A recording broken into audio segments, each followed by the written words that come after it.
on this episode of Small Town Flavor.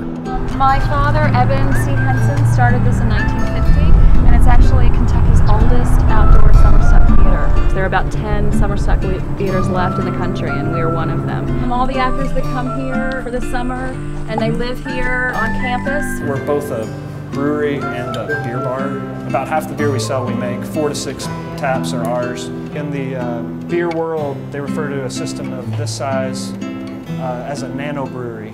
I'm Pioneer Pete, a professional chef with small town roots and a passion for one-of-a-kind places. I'm day tripping down the back roads and main streets of America to prove that small towns are extraordinary destinations, each one rich in history and full of happiness, where people care about people and treat you like one of their own. They celebrate life, tradition, and one-of-a-kind food culture. So join me as we gather all the local ingredients to serve up a big helping of small town flavor.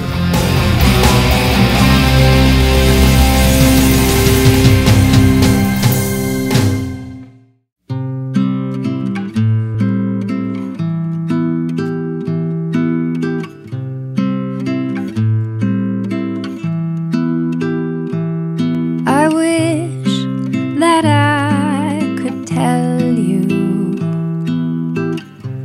how I feel about you, just how much I love you. I'm always thinking of you.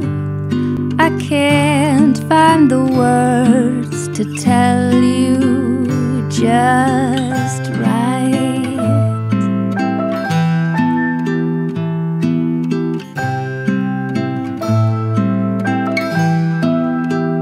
Do you know how much I want to spend every day beside you? I see it all so clearly.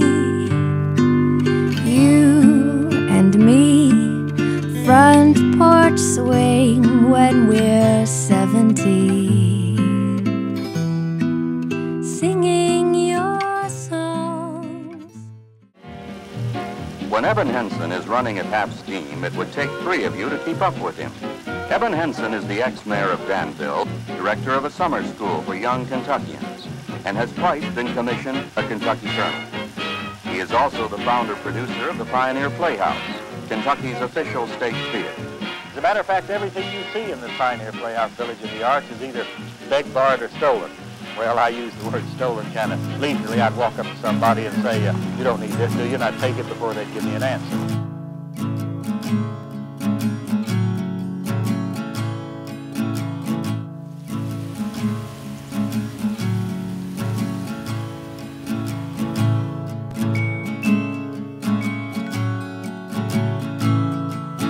Bring me a man who can sing me a song, who can make my heart weak and make me stand strong at the same time. All at the same time.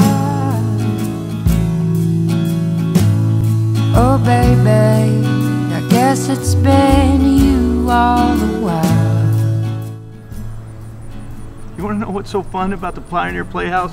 Nothing right now. I don't know how I got rooked into this, but can we stop playing this game? Yeah, you want to get out Please. there? Really? Okay. I guess we'll let you out. I guess you've paid your I don't think it was. penance I now. don't think it was made for a guy my size. Yeah, there you go. There you go. We'll give you the real. We'll give you the real tour now. Thank you. Yeah. Now I get the real tour. Yeah. So please tell me all there is to tell me. I want to know all the history and how the origins and what inspired this theater here. Well, my father, Eben C. Henson, started this in 1950, and it's actually Kentucky's oldest outdoor summerstock theater. In the entire state of Kentucky. In the entire state of Kentucky. And actually in the whole country, we're one of the only summerstock theaters. There are about 10 summerstock theaters left in the country, and we are one of them. And it's been operated since 1950 by my family, by my beautiful mother, Charlotte. Well, tell me about the grounds and... Raintree County, the movie that was filmed in the 1950s with Elizabeth Taylor. It was filmed here in Danville. and this was the train station, the actual train station from the movie.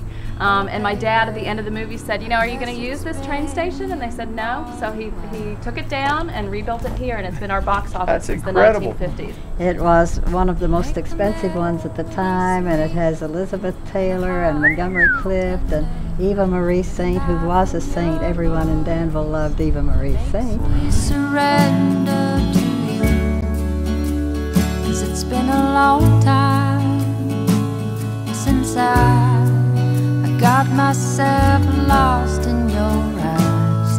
Oh baby, I guess it's been you all the while.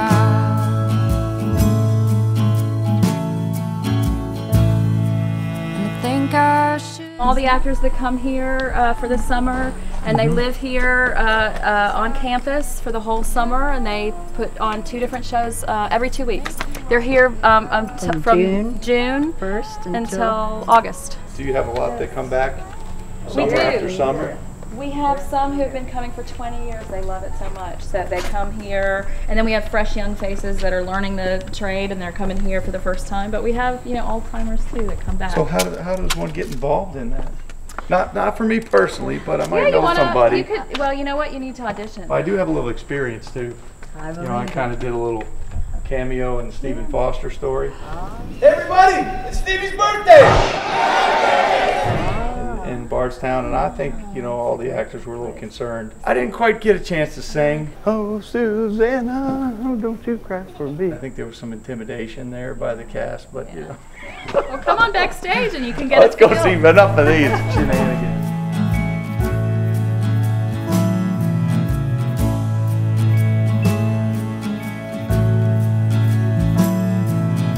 So they build props back here. When the college apprentices come, they think, what is this place? Because they are used to state-of-the-art at all the college those spoiled campuses. kids. But you know, the thing about Summerstock is that it's hard work. I mean, you get to go on stage and act, but they're also, you have to actually help build the set. Every 2 weeks, not only are we, you know, rehearsing for a new show, but we're putting up an entire new set. So in 24 hours, we tear down one set and we put up another. Nowhere in New York would they get a chance to audition and to probably 5 be different cast. times, yeah. And 5 5 So if they don't get a times. lead or a big role, they don't have to go, oh, it's going to be a long summer. They work 2 hard weeks. and maybe Yeah, the next the one. next one, yeah.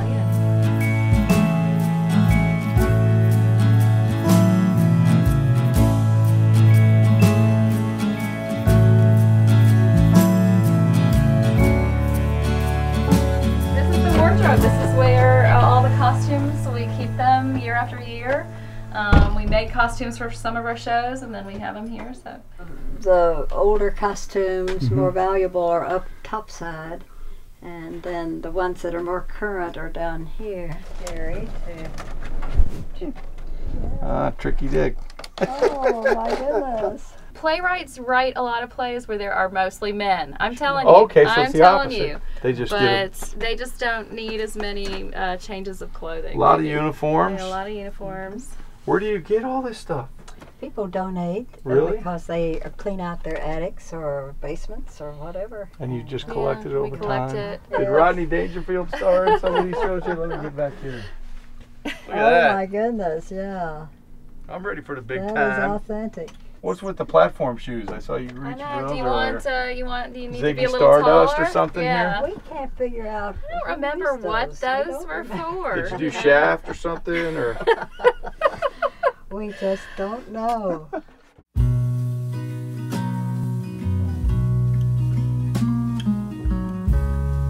We lost my dad 8 years ago, and the family really rallied together, and we all kept the theater going. And my sister took the helm as artistic director.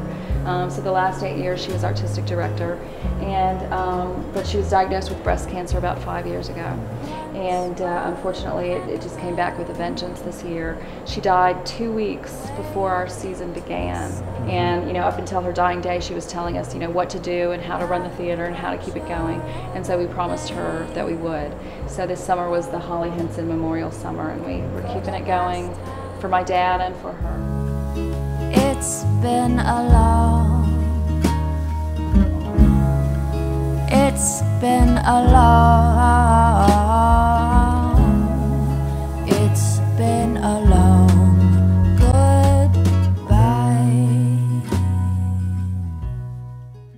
about 20, 25 is our company for the summer.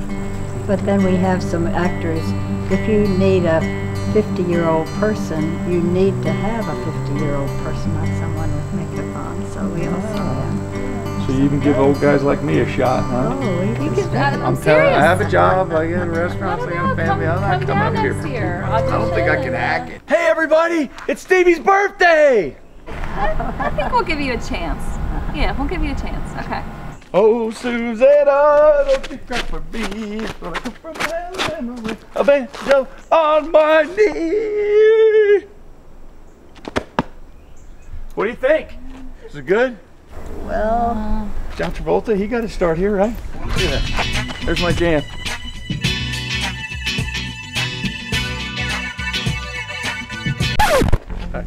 Come on, we're dying up here. What do you think? Do I got a shot? Do I got a chance? would we offer him an apprenticeship? Maybe a special apprenticeship. Crushing my dreams over here. Yeah, just a special apprenticeship. So this is where we go when it rains. This is our indoor theater. The floor came from Kentucky School for the Deaf here in Danville. These huge beams came from a building that was torn down in Center College, and Eben gave a fifth of whiskey to each workman that put him on his long lowboy. So that's how the Playhouse has gotten built. Everything, my dad built, his handprint is on everything, his fingerprints are on everything, and so we feel really proud to, keep this legacy going. As you can tell, we have a lot of Raintree County stuff going on. So we have a lot of old photographs that were shot by people in Danville or my dad of the stars, hanging out in Danville and doing the filming. Yeah, that had to have been very, very exciting. It was a big deal to have the biggest stars of the day, biggest of the day. Eben had filmed in Silver Springs, Florida. Eben was a person who even had an alligator strapped to his back as an extra in a movie down there. And there was a man named Eddie Waller who was location manager for MGM, and he came to visit Eben. He was on his way to Indiana to find locations for the exteriors of Raintree County, because that's where it was originally set. And so Eben said, look around at the countryside. There were rolling hills with no telephone poles around here where they could shoot the battlefield scenes, and the railroad spur where they could build the railway station and shoot many, many times of Liz Taylor saying goodbye to Montgomery Clift and the Abraham Lincoln funeral train scene. My dad was really persuasive in getting people to do what he wanted, so he said, come and shoot this movie here, and they said, well, okay. I can imagine. He was very. He was driven, and he was a go-getter. He could accomplish things clearly. He was one of a kind. Look at you. That is me in 1956. Look out. They made the extras up just as carefully as they did Elizabeth Taylor and Eva Marie Saint. I tell you, everything was barely great. See us. We're on for a second or two, but MGM took every... Beautiful costumes and the hair and everything. Look at that grin. You were having a good time. I was.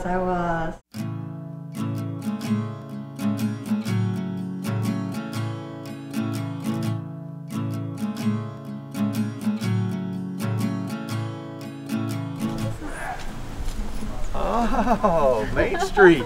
Pretty cool, huh? That is incredible. My husband built this just building by building because he wanted to. But his dream, he wanted this to be Danville in the 1800s, so kind of replicate what Danville looked like in the early days. So we're dark tonight, but people can come out and they can look around. It's almost like a museum that they can come out and see what Danville looked like in the old days. See what Danville yeah, looked okay, like, let's go. Look, this is the general store. General store. Yeah, it's full of a lot of stuff.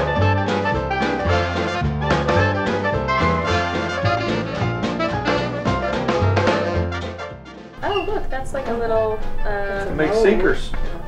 Fishing weights. It's a sinker mold. Can you imagine? These are grown ladies with a woman's shape. Yeah. When they're ready to wean the calf, wean it away from its mother's milk, they put this on the calf. They used to. It would come up to get a drink, and the mama would butt it away. She didn't like all of that. I would imagine so. That's one way to wean. Do you need a wheelchair? This is like an I think that it came from the boardwalks of New Jersey. My dad knew all of this stuff. You know, my dad knew everything, and we're starting to kind of lose what some of the things were. But whenever we need a prop, we have it right here. Yeah, this is your actually, that's stock. one of the reasons that Dad started collecting stuff is because, you know, we always needed props for the stage, so he just started in his travels collecting things.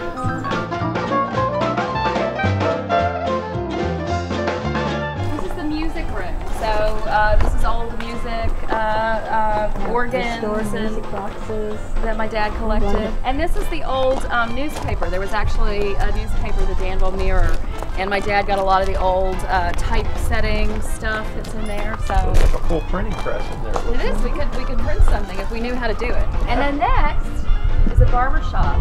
Oh, you know what? Maybe, do you need a haircut? I might need a little trim here. And these are the original old chairs from the barber shop in Danville. So this is the real thing. So all the antiques out here, they're like I said, used as props. They're not props. They're real. They're the real thing. They're the real thing. Dad really collected all this stuff over the years. And there was a time when people didn't really care that much about, you know, old things, and so Dad would just collect them. So that was the barbershop. Pretty cool, huh? Yeah, look at that. Shaving All haircut. right. I'm feeling good. Well, you know, Pete, our theater is dark tonight. We don't have a show, which I wish you could see a show, but we don't have it on tonight. But we do have our ice cream parlor open. Our specialty is a bread pudding with bananas Foster sauce. Delicious. So do you have a sweet tooth? I have been known to have a sweet tooth or two. Okay. Why don't we go in there Well, and try some why don't we stuff? go in and see? Okay. I'm right behind you.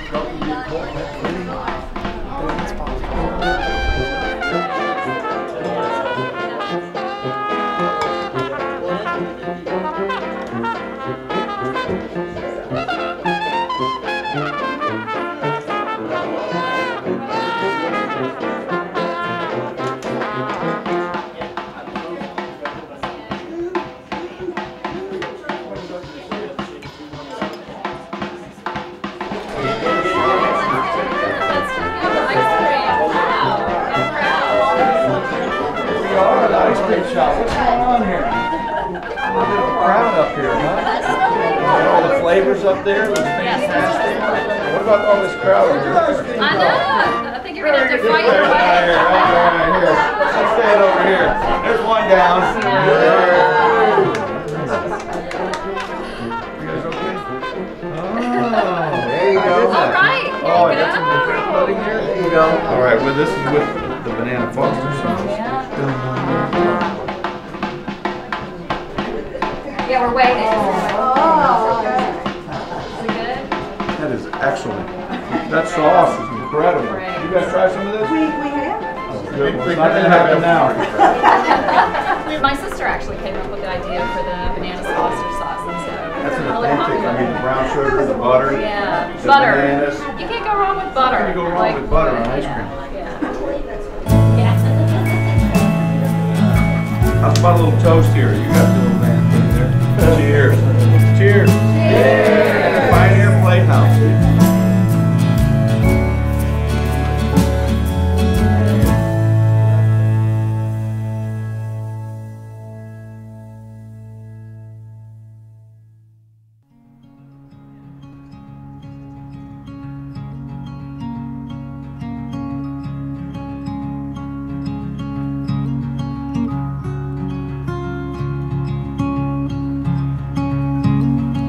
Yesterday was bright, beautiful and clear. Only a few short years ago, the town of Danville was actually dry.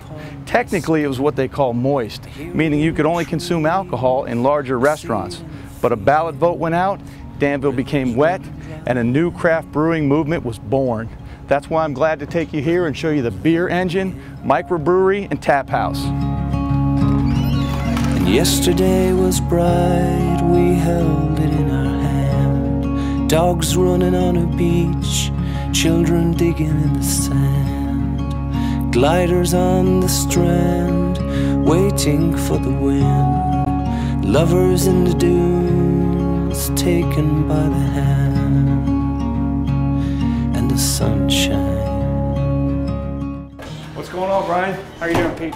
Great, man. Good to see you. Welcome to Beer Brian Engine. Holton, owner of the Beer Engine, brewmaster. That's right. Well, I'm here to learn all about it. So, Danville, like just went wet recently. That's right. It was dry since Prohibition, 90-something years. How long have you been open here now? We've been open here for a year and a half, a little more than a year and a half. Year and a half, and you're already Danville's oldest brewery. That's right. That's exactly right. Not long after we opened, another brewery opened in Danville, making us the most breweries per capita of any city in the U.S. The other brewery in Danville is called Lore Brewing Company, and they make lots of fine ales and lager, and we're going to have 3 of their beers on tap next weekend. Now, do they strictly brew for their, are they also a brew pub, so to speak, or tap house? Or they have a tap room where you can purchase their beer by the glass. Right. I think a majority of the beer that they make ends up being distributed. Right. Commercially, so to speak. That's right. I homebrewed for quite a while and had a real passion for brewing. And so was the demand already there? Was there already a few appetites that had been whetted by your home brewing? I had a lot of friends that were happy to take me up on free homebrewed beer. And they were really encouraging. This was actually my landlord's office beforehand. I have an interest in using reclaimed materials. Bowling alley for the bar top and tabletops. Beautiful tin ceiling. Tin ceiling that we put up that was reused. We kind of have a dual function here. We're both a brewery and a beer bar. About half the beer we sell, we make. 4 to 6 taps are ours. The other half is good craft beer and beer from around the world. Then all the art on the walls is locally made. This is a place where you come in and in a kind of a cliche Cheers kind of way, you know everybody's name. Well, what would you like to show me next? We show the place around a little bit, and eventually I'd kind of like my way to get back to where the magic happens. That's right. Yeah. The lab. Let's do it. If we can fit.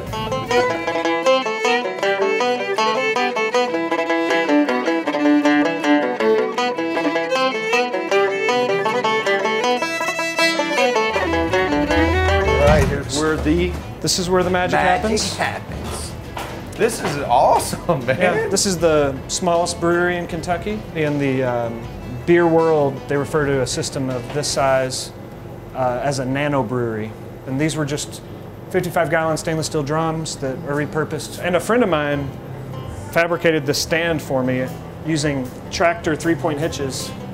You did a good job there, man. Made it to where I could tilt it so I can clean it out. Are these both cookers? These are both the same? Yeah, they have burners underneath them. Right. And so this is, they call a mash tun. Okay. You have a false bottom that goes in it. You heat some water up, put the grain in, steep it at a certain temperature for about an hour. And that converts all, in the grain, it converts all the starches and complex sugars into fermentable sugars, into sugars that the yeast can turn into alcohol. From the temperature? Just from temperature and water. Then you have to separate this liquid from the grain. Right. After it's done in the mash tun.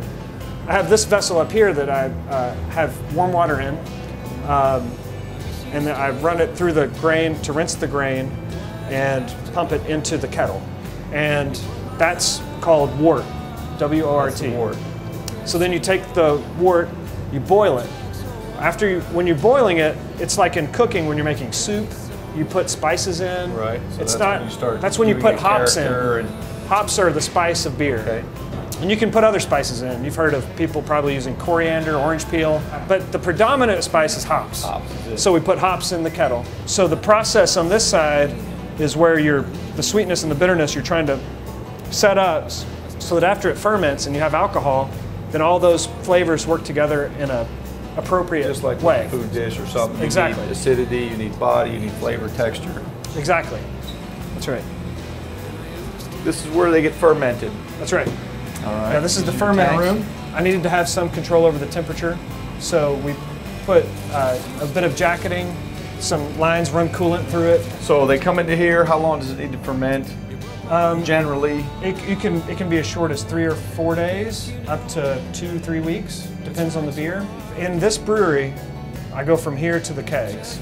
Ideally, or in a situation where they have more room and bigger budgets, they have other vessels that they can go to from here. They go to a vessel, carbonate it, let it clear a little bit, and then fill the kegs. Well, I think at this point, Brian, might be time for me to sample a little bit of your Let's work. do it. I've got confidence. Me too. You know what you're doing, and let's do it. I don't want to judge it. I just want to enjoy it. We're heading to the bar.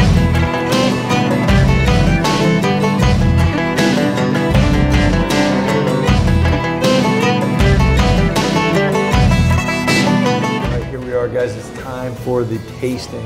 Really excited about this. So Brian, walk me through this. So we have the Freedom Ranger Pale Ale. It's an American Pale Ale, pretty hoppy. The King George Nut Brown, right here, named after my 4th son, George. We took the Nut Brown and put it in a rye whiskey barrel, and that's what this is. This is the rye barrel-aged Nut Brown, King George. Nice. And then Virtue Porter. This is some baguette that's made a few miles away in Lexington at Bluegrass Bakery. And you make the beer cheese here. That's yeah, with the beer cheese we make here. Put some of your beer in that? That's right. It's pretty sharp, pretty flavorful. It's got a little cayenne and garlic and onion in it too, so it's pretty robust. And we use the porter in it. That's the Nut Brown. The Nut Brown. It's a bit roasty for a brown. Look at that. Most browns are not quite as roasty as that. Where does that roasty come from? The brown malt. Something that's going to stand up real well to some good food. It's definitely, I think, complex. A little bit chocolatey. It is. A little bit caramel. Well, since you had the regular brown, you should try the rye barrel brown. So this is the same beer. It's been aged in rye whiskey barrel. Whiskey barrels? Yep, that rye whiskey was made here in Kentucky. Changes it dramatically. Holy smokes! Very different. It was a very small barrel, and so being a small barrel, it has more surface area touching the same small volume of beer. So it required a lot less aging time. High extraction. Yeah. This porter would be a good choice next. This porter actually has some oats in it in the brewing process, so that adds a little bit of viscosity. And, oh, definitely got a totally different mouthfeel. Yeah. Very creamy. Yeah. Very Freedom Ranger Pale Ale. Hoppy American Pale Ale. Is this what Citrus, and this would be considered a flagship? Is there a certain beer that you have brew all the time? All the time. Belgian styles. Oh, that's good. See, It's a refreshing. I have recently become a big fan of hops, you know, in the beers. And again, it's the food connection. Brian, I tell you, I got to thank you so much. This has been very enjoyable, not just to experience your passion for brewing, your nano brewing, but getting to experience how you do it here, which is awesome and edgy and underground, and really getting to see your dream come alive here in Danville. I mean, this is a great addition to the town. Thanks for the hospitality. Come down here and see this guy. Try some of his product, man. Thank you so much, man. Be good. Appreciate it. We'll see you again soon.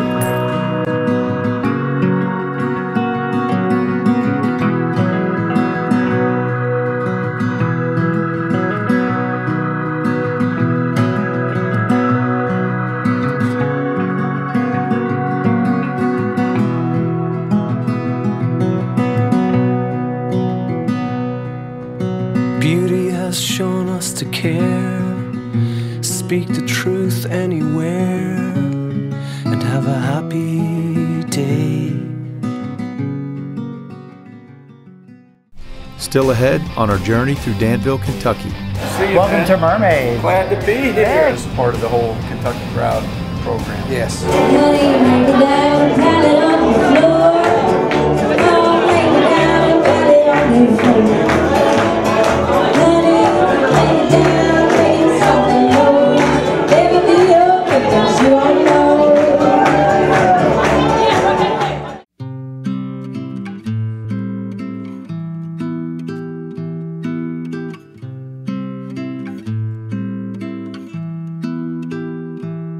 I wish that I could tell you how I feel about you, just how much I love you. I'm always thinking of you. I can't find the words to tell you just right.